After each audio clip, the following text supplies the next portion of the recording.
All right, so one thing that you do need to take into account is when and where do you get fat, okay? Because during certain times of our life that we're taking in more calories than we're burning off. So a good example is puberty and babies. So both of those stages, there is some serious growth going on.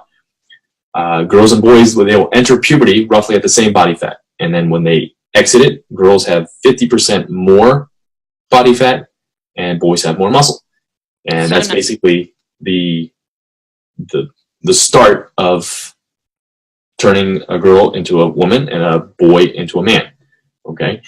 And babies, obviously, are taking in more calories than they're burning off. They don't really do anything. They just lie there and eat and sleep and poop and pee, okay?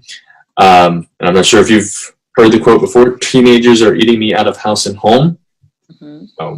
I know I was one of those teenagers. I pretty much ate everything in the house all the time because once you're out of puberty, you're still growing. All right, so we're using the calories for other things rather than just making the scale go up, making the scale stay the same, or making the scale go down. Okay, so what you want to think about is when you started to put on body fat, where did it go? Because we don't get fat foreheads, all right? We don't get fat in our scalps.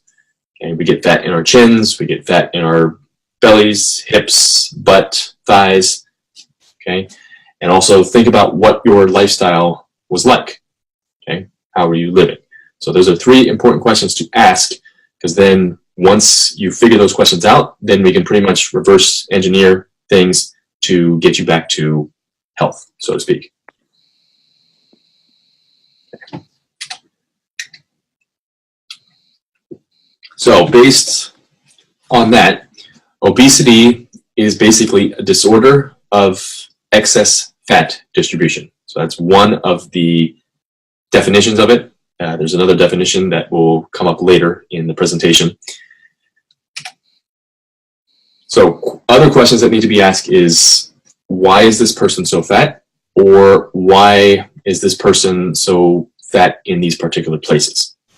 Because there is something called lipophilia, which is fat tissue that wants to accumulate fat.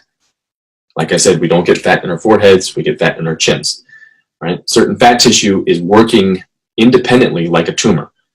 And tumor needs glucose to grow and spread. So fat calories they're going to take the necessary calories it needs to grow based on the state of the health of the body. Okay, so if you're in a state of declined health, the body is going to want more body fat, because body fat is going to help that person or help you survive.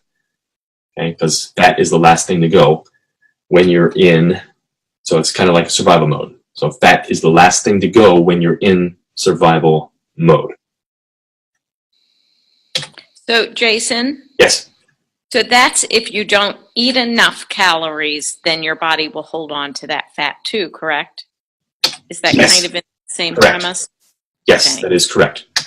Yep, I'm getting into the next slide here a little bit more in detail. So when you're in survival mode, in that state, you don't accumulate fat because you eat too much. You get fat because you eat anything at all, really.